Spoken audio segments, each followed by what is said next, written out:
They say the Vampire King has no heart, that he took it out himself centuries ago and buried it where even God couldn't find it.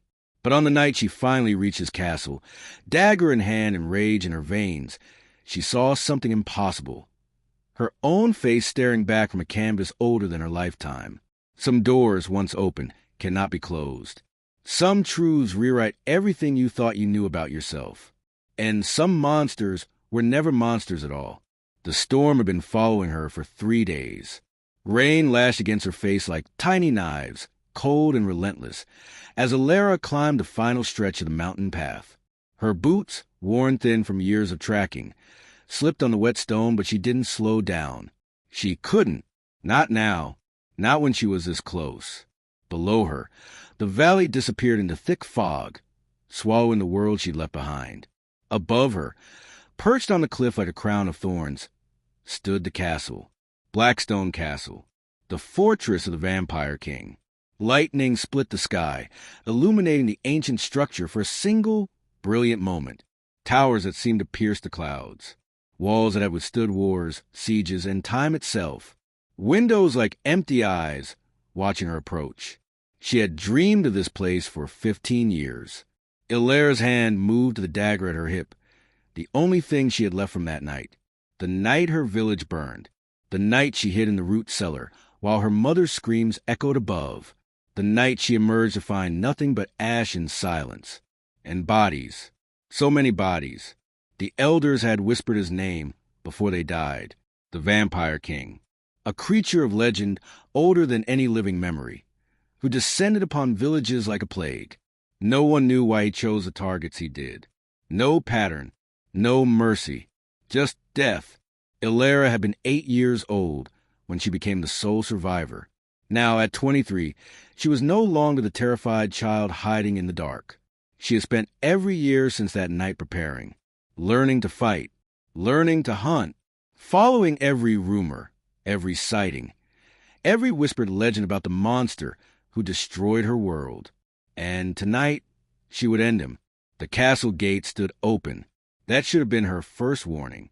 Alara paused at the entrance, rain streaming down her face, her dark hair plastered to her skin.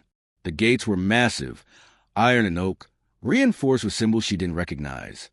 But they hung open, as if inviting her in, as if he knew she was coming.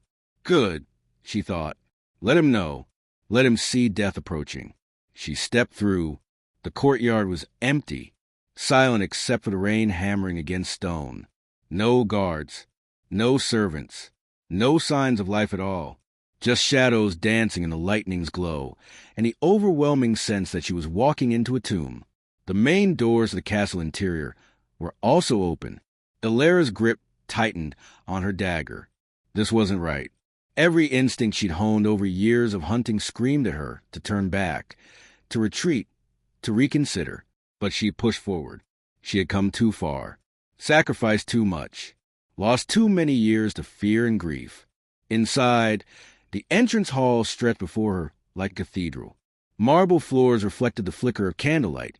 Hundreds of candles, all burning despite the storm, as if maintained by invisible hands. The walls rose 30 feet high, adorned with tapestries depicting battles, coronations, and scenes of dark beauty.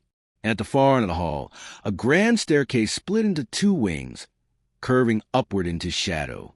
But it wasn't the architecture that stopped Alara cold. It was a portrait. Hanging above the staircase, dominating the entire wall, was a painting so large it seemed impossible. The frame was ornate gold, carved with roses and thorns intertwining. The canvas itself appeared ancient, the paint cracked with age but still vibrant. And the woman in the portrait, Alara's dagger slipped from her fingers, clattering against the marble floor. The woman had her face. Not similar, not reminiscent. Identical. Same dark eyes, the color of storm clouds. Same sharp cheekbones. Same curve of the lips. Even the same small birthmark beneath her left eye. A crescent moon shape that Alara had always thought made her look haunted. The woman in the portrait wore a gown of deep crimson, her hair flowing around her shoulders like liquid night. She sat in a chair that looked like a throne, one hand resting on the armrest, the other holding a single white rose. Her expression was distant, lonely, as if she were staring at something far beyond the painter, beyond the castle walls, beyond time itself. But it was her eyes that held Elara frozen. They were her eyes. "Impossible," Elara whispered. Her voice echoed in the vast hall, small and fragile against the storm outside. She took a step closer. Then another. Her heart hammered in her chest. Each beat a painful reminder that she was still alive, still breathing, still standing in the home of the monster who had destroyed everything she loved. The portrait was old, very old. The style of painting, the cracking of the varnish. It had to be at least 100 years old, maybe more, which meant the woman in the portrait couldn't be her. But Elara couldn't deny what she was seeing. Every detail was exact. Even the way the woman held her shoulders, slightly hunched, as if carrying an invisible weight. Elara did that.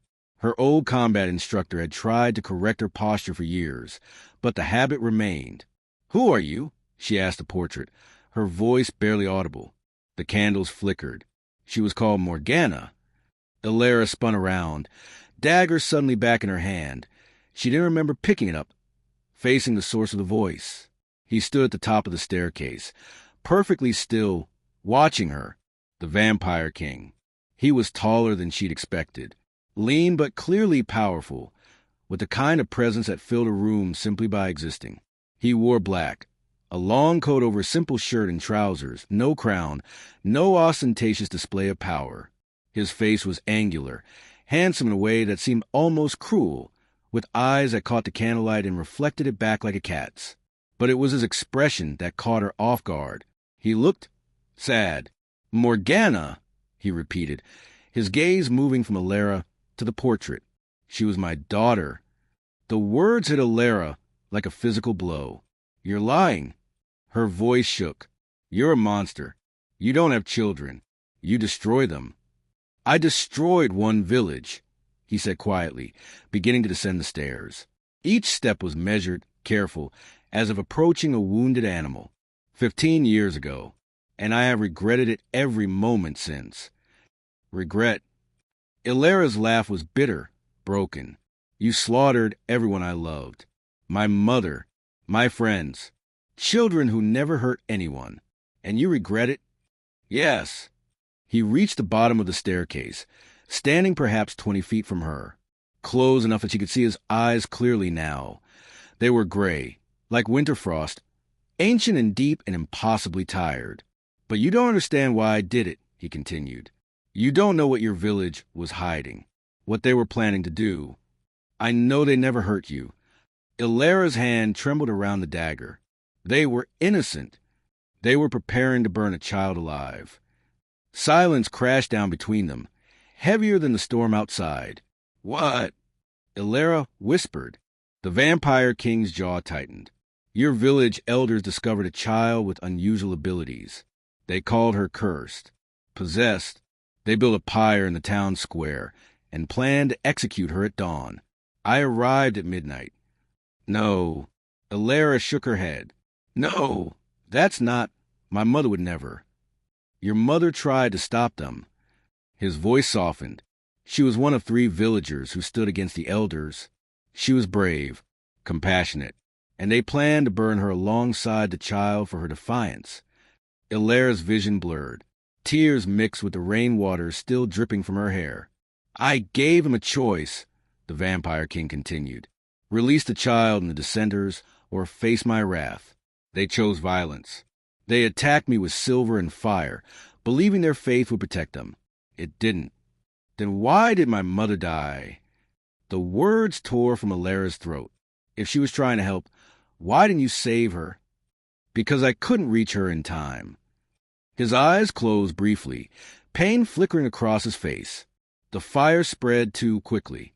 The elders had prepared for battle, not realizing that starting a fire in a village of wooden homes during a drought was suicide. By the time I killed them and freed the prisoners, the entire village was ablaze. He opened his eyes, meeting her gaze directly. "Your mother made me promise something before she died. She told me her daughter was hidden in the root cellar. She begged me to protect you, to make sure you survived, to never let you know what the village really was." Illyra's legs gave out. She collapsed to her knees on the cold marble floor, the dagger falling from her hand again. "No," she sobbed. "No, you're lying. This is a trick. You're trying to—" "I placed protective wards around you that night," he said gently. "I ensured you were found by travelers the next morning. I've watched over you from a distance for 15 years, making sure no harm came to you. Every time you were in danger, I intervened. The bandits who tried to ambush you 3 years ago, I dealt with them. The vampire who tracked your scent last winter, he never made it past the forest." He gestured to the portrait. "And I kept her memory alive, hoping that one day you would come here and learn the truth." Illyra looked up at the painting through her tears. "Who was she?" she asked, her voice small and broken. "Who was Morgana?" The vampire king was silent for a long moment. When he spoke, his voice carried the weight of centuries. "Look at her left hand in the portrait, on her ring finger." Illyra's eyes moved to the painted hand resting on the throne's armrest. There, barely visible in the ancient brushstrokes, was a ring, simple silver with a small red stone. Illyra's breath caught. Her hand moved automatically to her own finger, to the ring her mother had given her the morning of the massacre. Her mother had said it was a family heirloom, passed down through generations. Illyra never took it off. She looked at her ring, then at the painting. They were identical. "Morgana was my daughter," the vampire king said softly. "She fell in love with a human man against my wishes. I forbade the relationship, believing it would only bring her pain. She defied me. She married him in secret and bore him a child." His eyes met Illyra's, and in them she saw a truth that couldn't be denied. But childbirth is dangerous for our kind when the father is human. She died bringing her daughter into the world. Her human husband, grief-stricken, took the child and disappeared. I searched for them for decades, but they had vanished completely, hidden by magic I couldn't track. Thunder rolled across the sky, shaking the castle walls. "I never found my granddaughter," he continued. "Never knew what became of her or her descendants. Until 15 years ago, when I saw a woman in your village who looked exactly like my daughter. Your mother. She had Morgana's eyes. Her spirit. And she was trying to save a child from being murdered by ignorance and fear." Illyra couldn't breathe, couldn't think. The world had turned inside out. "You're saying—" She managed. "You're saying You are my great-great-granddaughter," the vampire king said. "Morgana's blood runs in your veins. That's why you've survived wounds that should have killed you. Why you're faster and stronger than ordinary humans. Why you've been able to track me across half the continent when no mortal has ever come close." He moved closer, kneeling before her, so they were at eye level. "I didn't kill your village out of cruelty," he said quietly. "I killed it to save you, because your mother begged me to protect the last piece of my daughter that still exists in this world." Illyra stared at him, at this creature she had hated for so long, and saw herself reflected in his ancient eyes. "I don't understand," she whispered. "I know." His voice was gentle. "But you came here seeking truth, didn't you? Not just revenge. Truth." He stood, offering her his hand. "Stay," he said. "Let me show you who Morgana was. Let me tell you about your bloodline. And then, if you still wish to kill me, I won't stop you." Outside, the storm raged on. Inside, Illyra looked at his offered hand, at the portrait of the grandmother she never knew, and at the dagger lying forgotten on the floor. And slowly, trembling, she reached up and took his hand. His hand was cold. Not the cold of death, but something else. Something ancient and still, like stone that had never known sunlight. Illyra's fingers trembled in his grasp as he helped her to her feet, and for a moment they stood there in the candlelit hall, hunter and hunted, bound by blood neither of them had known existed. "Come," he said softly, releasing her hand. "There's much to show you." He turned and began walking toward the left wing of the staircase. After a moment's hesitation, Illyra followed, leaving her dagger on the marble floor. She wasn't sure why. Perhaps because some part of her, some deep, intuitive part she didn't want to acknowledge, recognized that she was no longer in danger. Or perhaps because the weight of revelation had left her too exhausted to carry weapons. The vampire king led her through corridors that seemed to stretch endlessly, each one lined with more portraits, more tapestries, more glimpses into a history she was only beginning to understand. The castle was vast, labyrinthine, and yet he moved through it with the ease of someone who had walked these halls for centuries, which Elara realized he had. "What's your name?" she asked suddenly. Her voice echoed off the stone walls. He paused, glancing back at her. Something flickered across his face. Surprise, perhaps, or sadness. "No one has asked me that in 300 years," he said quietly. "They call me the Vampire King, the Shadow Lord, the Immortal Tyrant. But those are titles, not names." "Then what do I call you?" He was silent for a long moment, continuing down the corridor. When he spoke again, his voice was barely audible above the distant rumble of thunder. "Aldrich. My name is Aldrich." "Aldrich," Elara repeated. The name felt strange on her tongue. Human. Ordinary. Not the name of a monster at all. They reached a door carved with intricate designs. Wolves running beneath a full moon, their eyes inlaid with silver that caught the candlelight. Aldrich placed his hand on the wood, and the door swung open silently. Beyond was a library, but calling it simply a library felt inadequate. The room was circular, rising 3 stories high, with shelves that climbed the walls like ivy. Books, thousands upon thousands of them, filled every available space. Ladders on rails allowed access to the higher shelves. In the center of the room stood a round table surrounded by chairs, and above it, a chandelier of crystal and wrought iron cast warm light across the ancient texts. But what drew Elara's attention were the paintings. Dozens of them hung between the bookshelves, each depicting a woman with dark hair and storm-gray eyes. Morgana at different ages. Morgana as a child, laughing in a garden. Morgana as a young woman, reading beneath a tree. Morgana in her wedding gown, holding the hand of a man whose face had been carefully painted out, leaving only a blur where his features should have been. "I destroyed his image after she died," Aldrich said, noticing where Elara was looking. "Anger, grief, the need to blame someone for taking her from me. I regretted it later, but the damage was done." Elara moved closer to the wedding portrait. Even with the man's face obliterated, she could see the joy in Morgana's expression, the way she leaned toward him, the absolute certainty in her posture that she had chosen correctly, regardless of the consequences. "What was he like?" Elara asked. "Human," Aldrich said simply. "Kind, gentle, everything I wasn't." He made her laugh, made her feel safe. She loved him with ferocity that terrified me, because I knew it would end in heartbreak. Our kind and humans aren't meant to intertwine. The cost is always too high. He moved to one of the bookshelves, running his fingers along the spines until he found what he was looking for. He pulled out a leather-bound journal, its cover worn smooth with age and handling. "Morgana kept diaries," he said, handing it to Elara. "I have all of them. 73 years of her thoughts, her dreams, her fears. I couldn't save her, but I saved her words." Elara took the journal carefully, reverently. The leather was soft beneath her fingers. She opened it to a random page, and Morgana's handwriting flowed across the yellowed paper, elegant, looping script that reminded Elara painfully of her mother's writing. "Father is angry again. He doesn't understand that love isn't something you choose like a dress or a meal. It chooses you.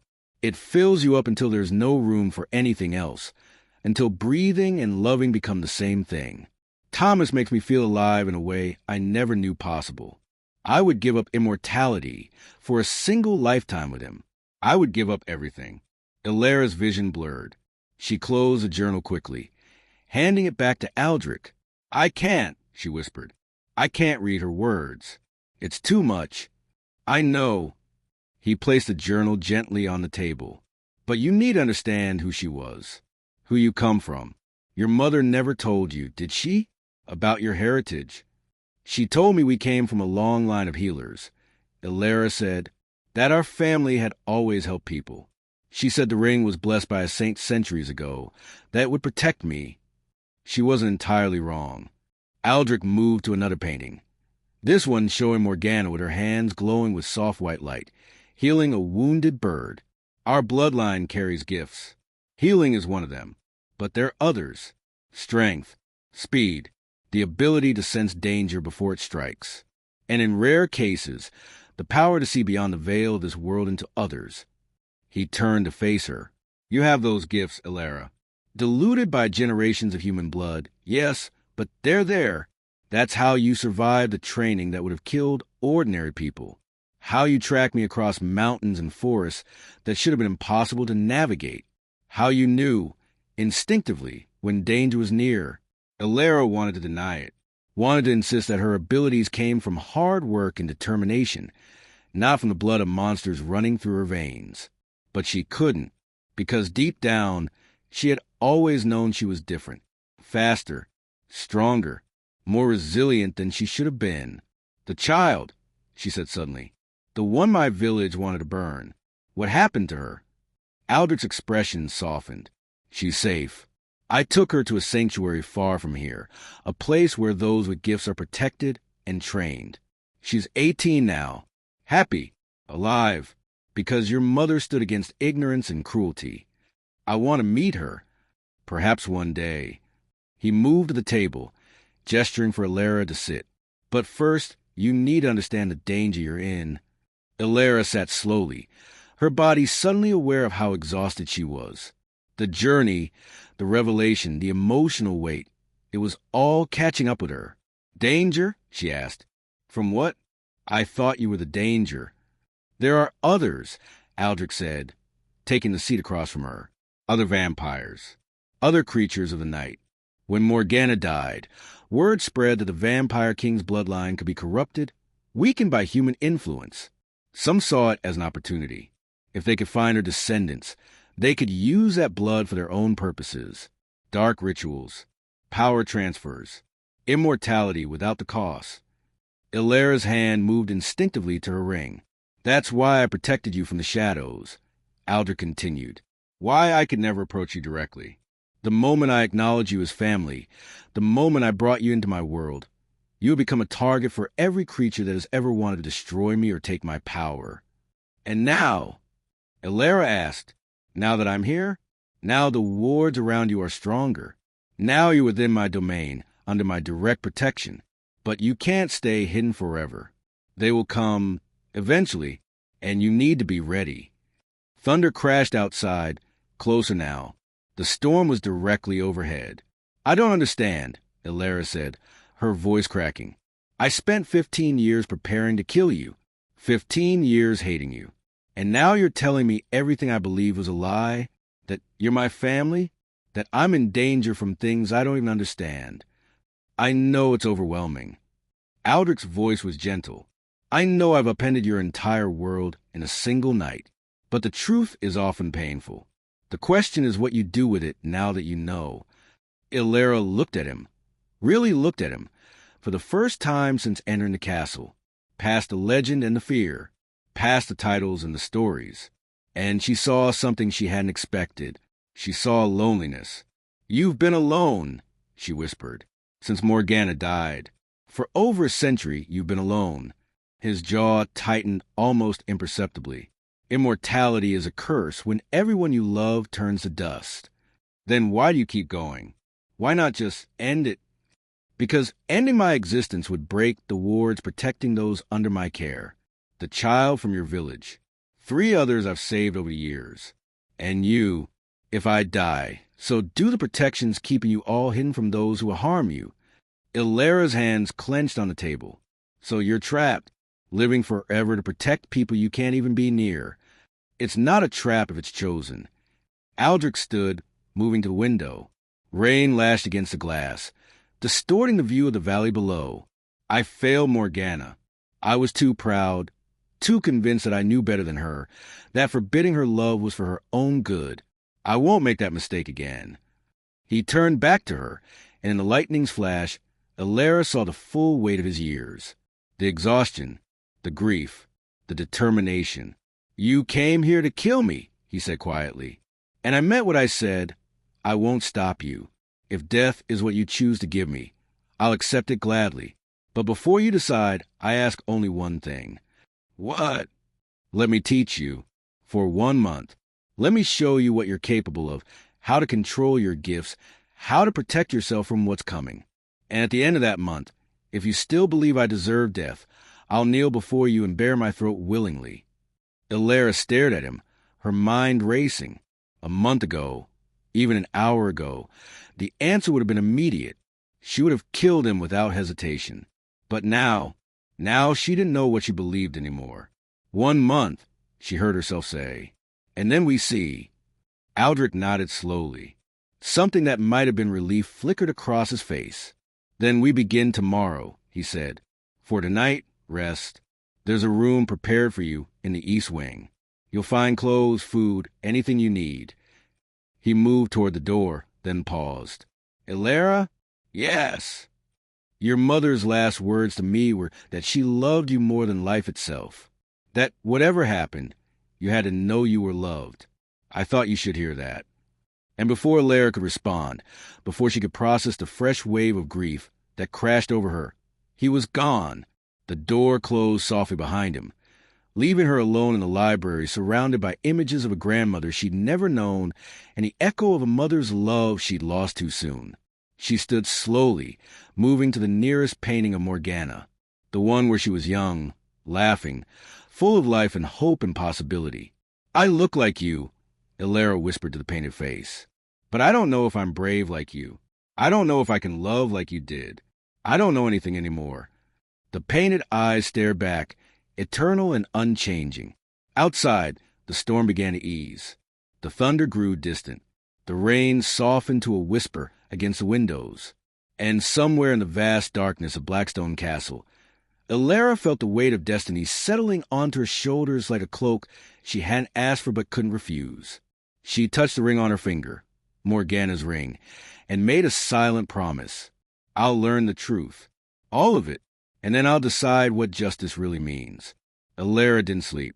She tried. The room Aldrich had prepared for her was beautiful in a haunting way. High ceilings carved with celestial patterns. A bed large enough for 3 people draped in deep blue silk. Windows that overlooked the valley now shrouded in pre-dawn mist. There were clothes laid out for her, simple but well made. A bath had been drawn, still steaming despite no visible servants. Food waited on a silver tray. Bread, cheese, fruit, wine. Everything she could possibly need, provided by invisible hands in a castle that felt more like a living thing than a structure of stone. But every time she closed her eyes, she saw the portrait, Morgana's face, her own face, the connection between them stretching across generations like a thread she couldn't cut even if she wanted to. As dawn broke, painting the sky in shades of amber and rose, Ilara finally gave up on rest. She dressed in the clothes provided, dark trousers, a fitted shirt, boots that fit perfectly despite no one measuring her feet. Every detail anticipated, every need met before she could ask. It was unsettling. She found her way back to the corridors using memory and instinct. The castle seemed smaller in daylight, or perhaps it was simply that fear had made it seem more vast the night before. She passed more portraits, more tapestries, more evidence of history, so deep it made her own lifetime feel like a heartbeat. The library door was open. Aldrich stood by the window, silhouetted against the rising sun. He didn't turn as she entered, but she knew he sensed her presence. "You didn't sleep?" he said. It wasn't a question. "Neither did you," she replied, moving to stand beside him. "I haven't slept in 73 years. His voice was distant, detached. "Not since Morgana died. Sleep feels too much like death, and death feels too much like relief." They stood in silence for a moment, watching the sun climb higher. The valley below was breathtaking in daylight. Forests spreading like green oceans, mountains rising in the distance, a river cutting through the landscape like a silver scar. "It's beautiful," Ilara whispered.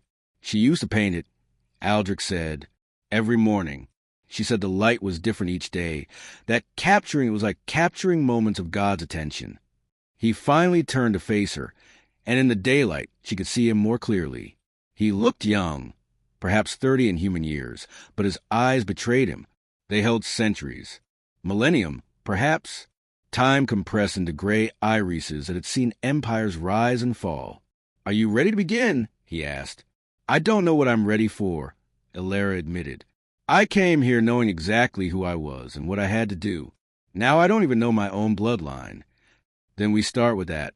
He moved to the center of the room, where a clear space existed between the table and the bookshelves. Come here.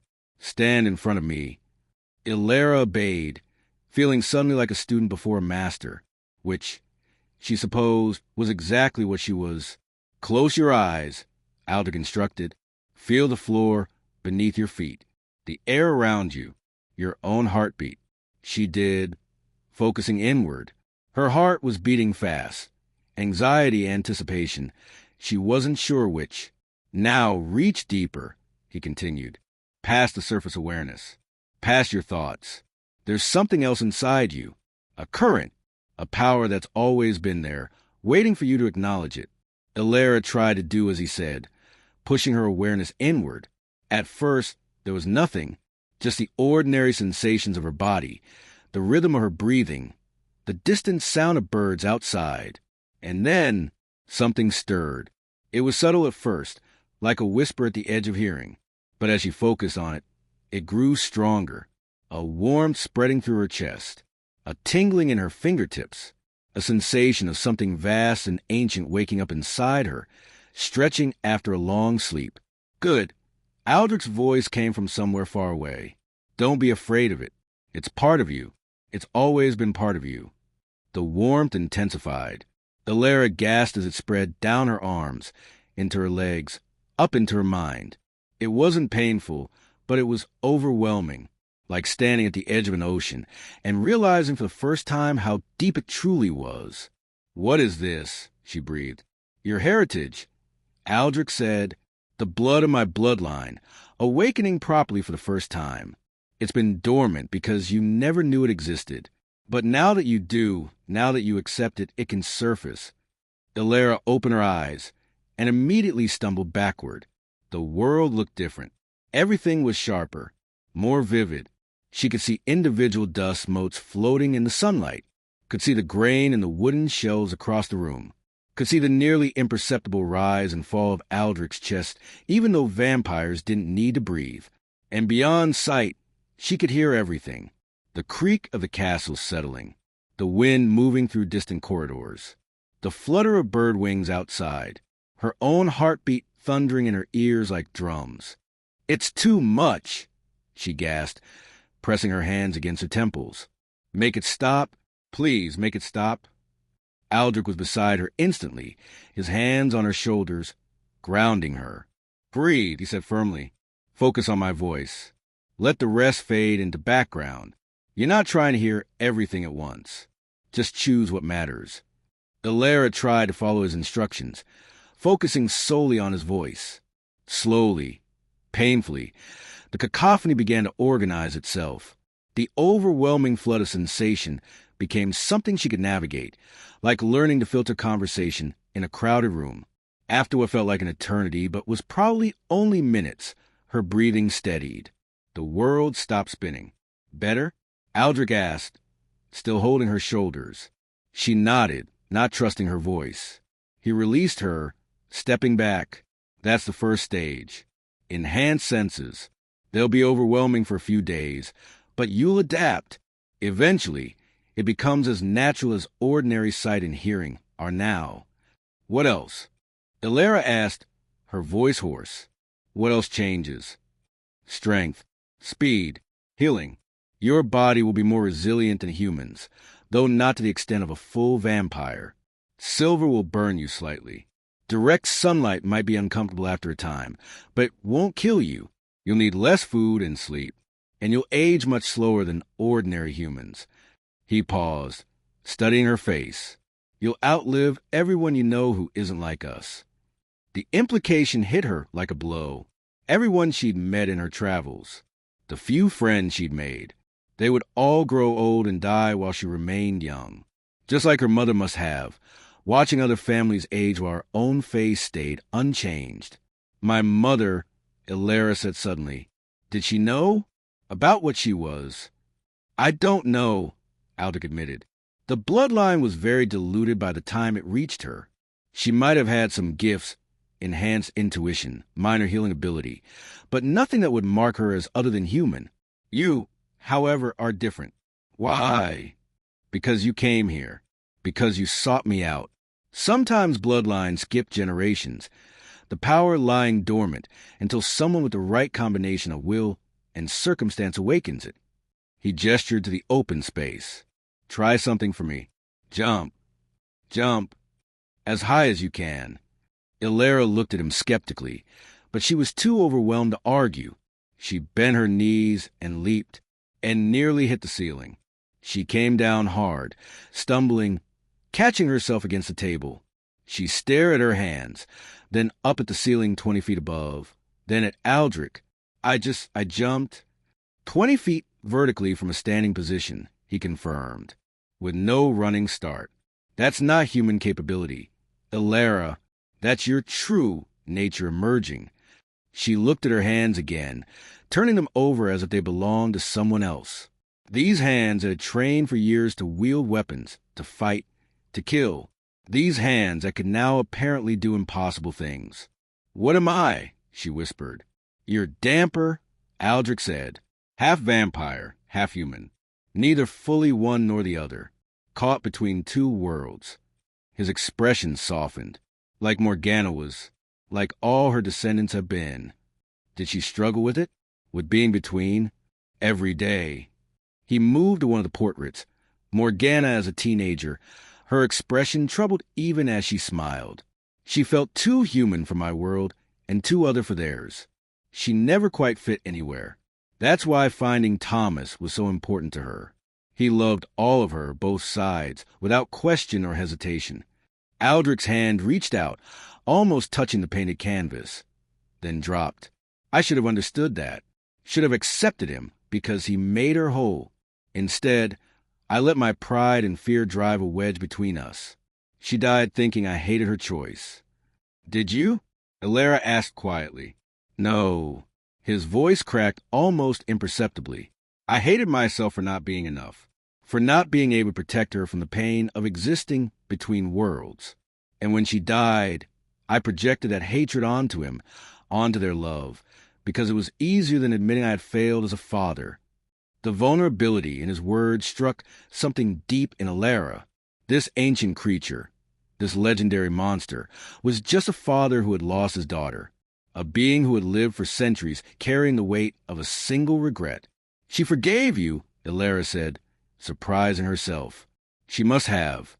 Otherwise, why would my mother have told you about me? Why trust you to protect me if Morgana died hating you? Aldrich turned to her, and for the first time, she saw wetness in his eyes. Vampires could cry, apparently. She sent me a letter, he said softly, the night before she gave birth. She knew she might not survive. She wrote that she understood why I'd been afraid, that she forgave me for pushing her away, and that she hoped someday I would forgive myself. He paused. I never have. Maybe that's why I'm here, Ilera said. Not for revenge. Not even for training. Maybe I'm here so you can finally let go. They stood in silence, the weight of a century of grief hanging between them like a tangible thing. Then Aldrich straightened, wiping his eyes with an almost human gesture of embarrassment. Enough sentimentality, he said, his voice returning to its previous steadiness. You have a month to learn control. We can't waste time on ghosts. But Ilera had seen behind the mask now, had seen the father beneath the king, and something in her, the part that had spent 15 years hardening herself against emotion, began to crack. Teach me, she said. Teach me everything. And so he did. The days blurred together. Dawn to dusk, Aldrich trained her. He taught her to control her enhanced senses, to filter the overwhelming input into something manageable. He taught her to move with her new speed, to gauge her new strength, to trust her new instincts. They sparred in the courtyard under the open sky, and Ilera discovered that fighting with enhanced abilities was nothing like fighting as a human. She was faster, stronger, more resilient. But Aldrich was still centuries beyond her. He moved like water, like shadow, always 3 steps ahead.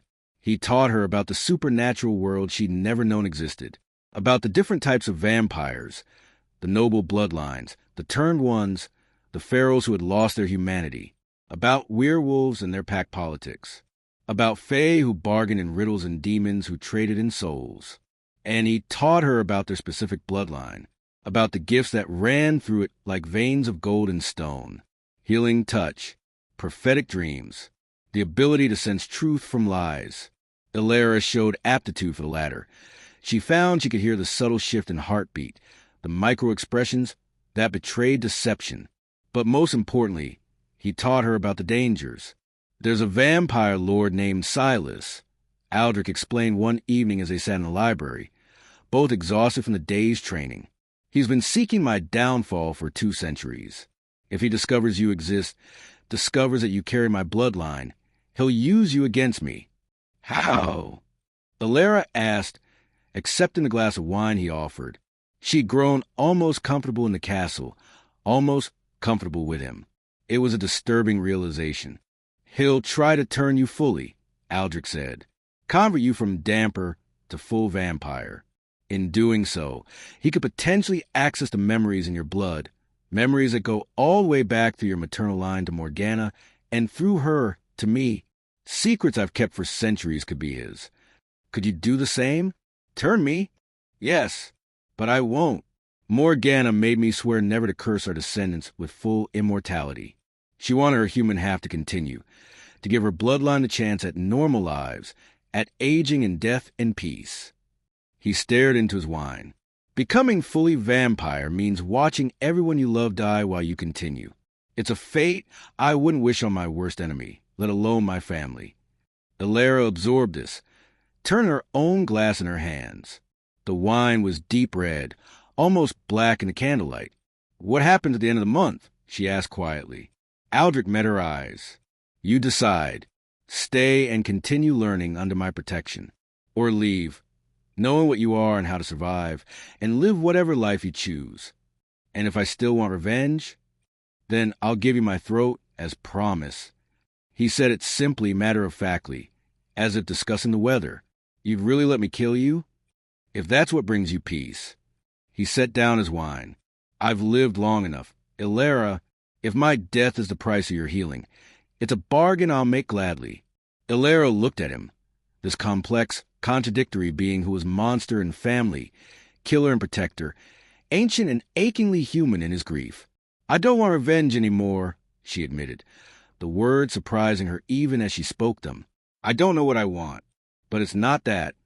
Something shifted in Aldrich's expression. Not quite relief, not quite hope. Something more fragile. Then we have time, he said softly. Time to figure out what comes next. Outside, night had fallen completely. The moon rose over the mountains full and bright, casting silver light to the library windows.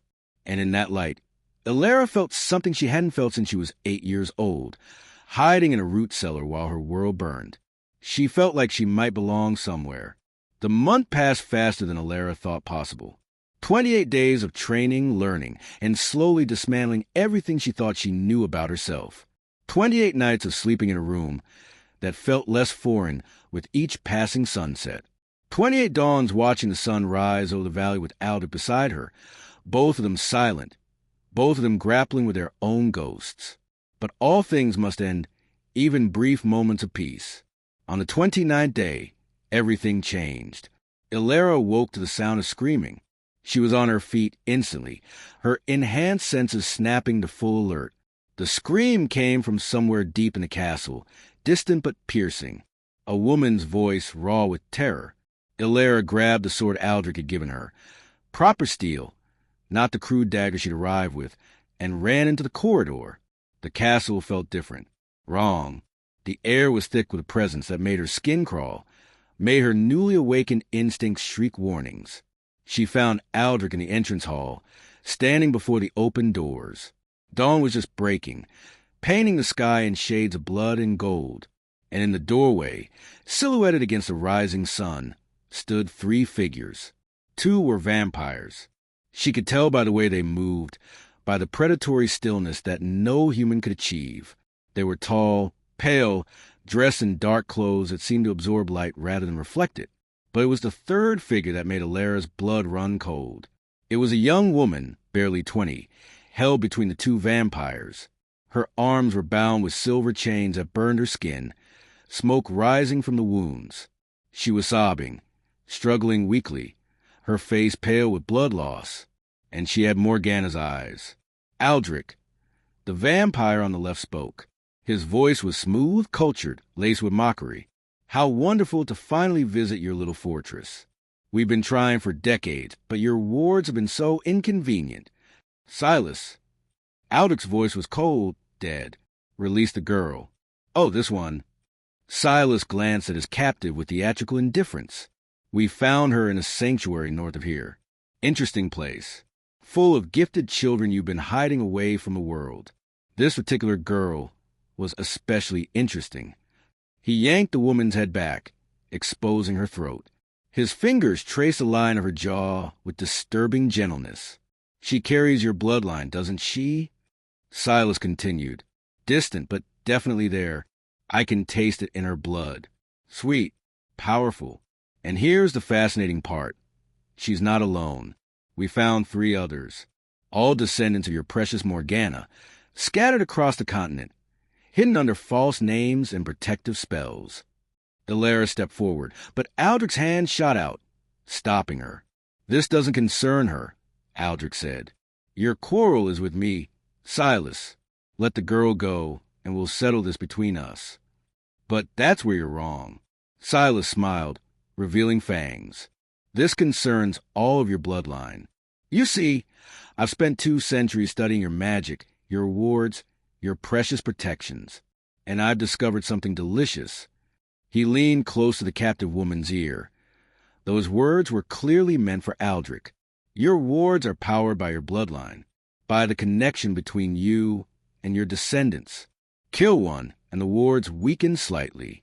Kill them all. He trailed off, letting the implication hang.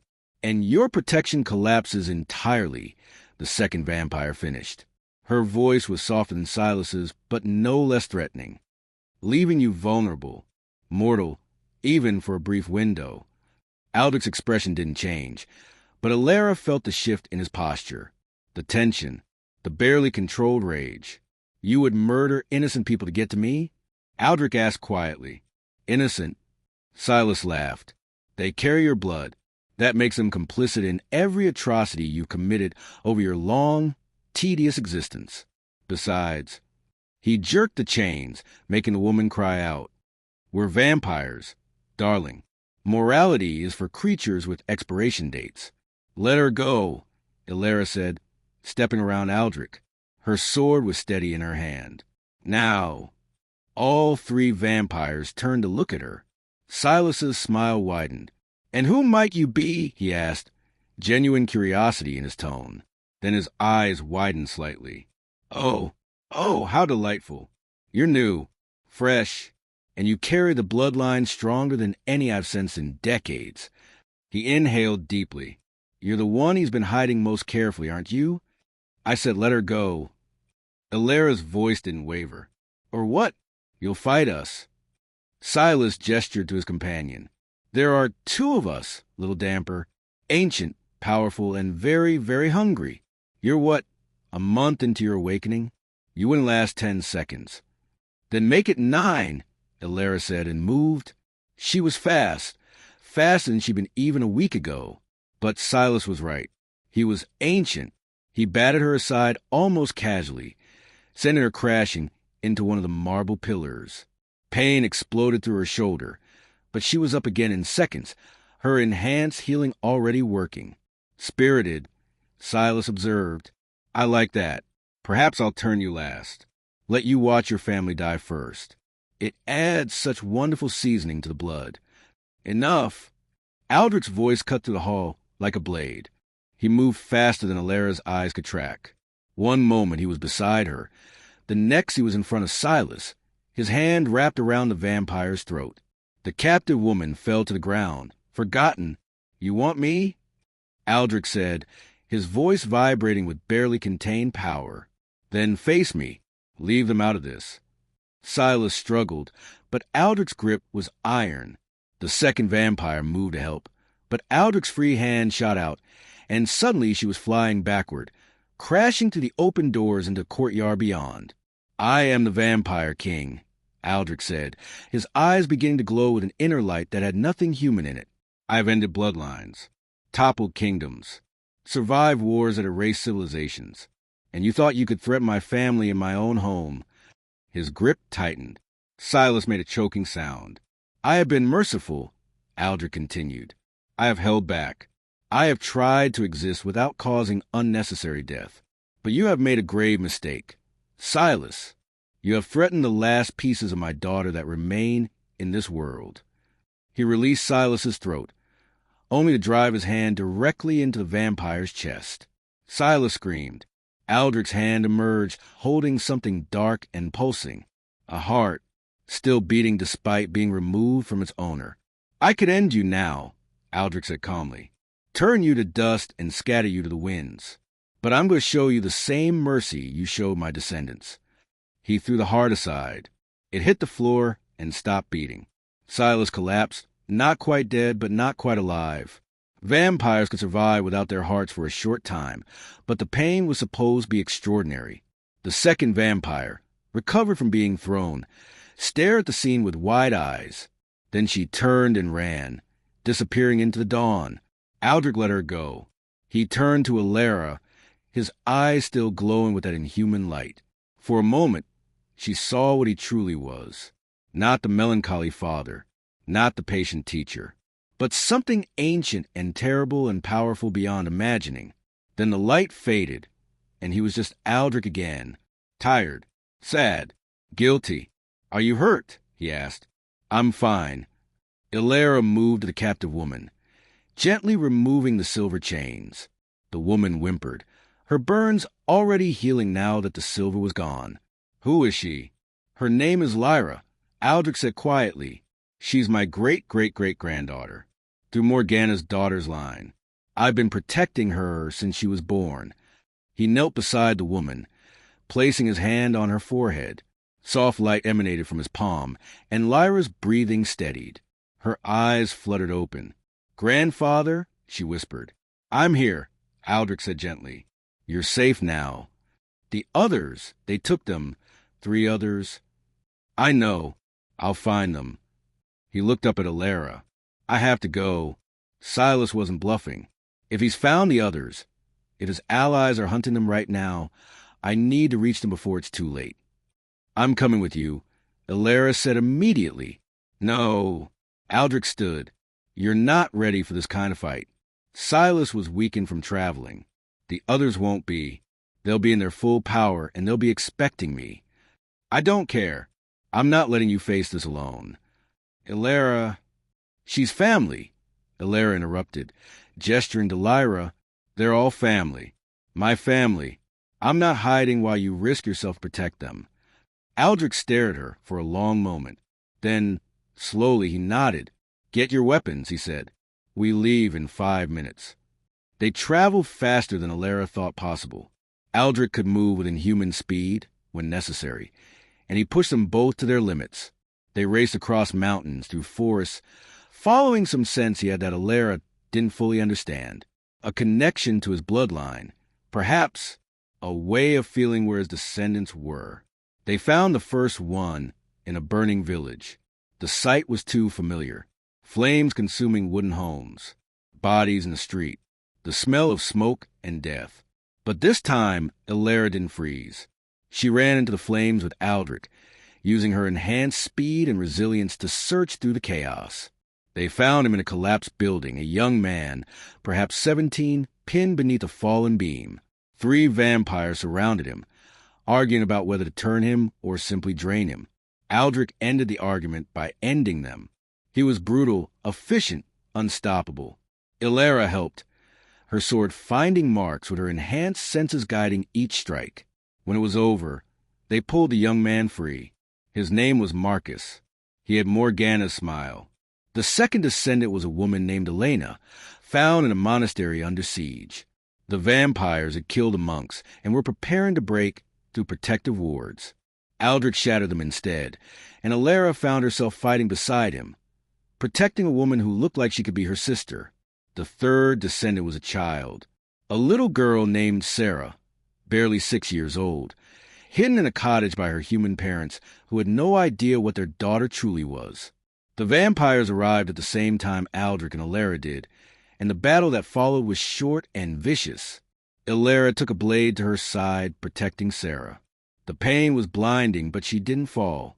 She couldn't, not with that little girl crying behind her, not with those innocent eyes watching. When the last vampire fell, Elara collapsed. Aldrich was beside her instantly. His hands glowed with that same healing light he'd used on Lyra. "You'll be all right," he said. "The wound is closing already." "Did we save them?" Elara gasped. "All of them?" "Yes." Aldrich's voice was thick with emotion. "Because of you. You saved them." "We saved them," Elara corrected. "Together." By the time they returned to the castle, dawn was breaking on the 30th day, the final day of Elara's promised month. They gathered in the entrance hall. All 5 descendants of Morgana, Lyra, Marcus, Elena, Sarah, and Elara, 5 people who carried the same blood, who bore the same gifts, who had all been hunted by the same enemies. And standing before them, ancient and exhausted, and trying desperately not to show how much this meant to him, was Aldrich. "Thank you," Lyra said softly, "for protecting us, for saving us." "I should have done it better," Aldrich replied. "I should have prevented this entirely." "You can't prevent everything," Elena said. "Even vampire kings have limits." "But we don't have to face those limits alone," Marcus added. "Right." They all looked at Elara. She realized suddenly that they were waiting for her to speak. That somehow, in the chaos of the past day, she had become their voice. She looked at each of them. At family she never knew existed. At people who shared her blood, her gifts, her strange place between worlds. Then she looked at Aldrich and saw a father who had spent a century trying to make up for one mistake, who had sacrificed his happiness to protect people he could barely acknowledge existed. "The month is over," she said quietly. Aldrich nodded. "It is. And you promised me a choice. Stay or leave." "I did." Elara smiled. It was the first real smile she felt cross her face in 15 years. "Then I choose to stay," she said. "Not because I have to, not because I owe you, but because this is my family. All of you, and families should be together." The relief on Aldrich's face was almost painful to witness. He said nothing, but his eyes, those ancient tired eyes, shone with unshed tears. "We can stay?" Sarah asked, her small voice hopeful. "All of us?" "Yes," Aldrich managed, "for as long as you wish." "Then we rebuild," Elara said, looking around at the vast castle.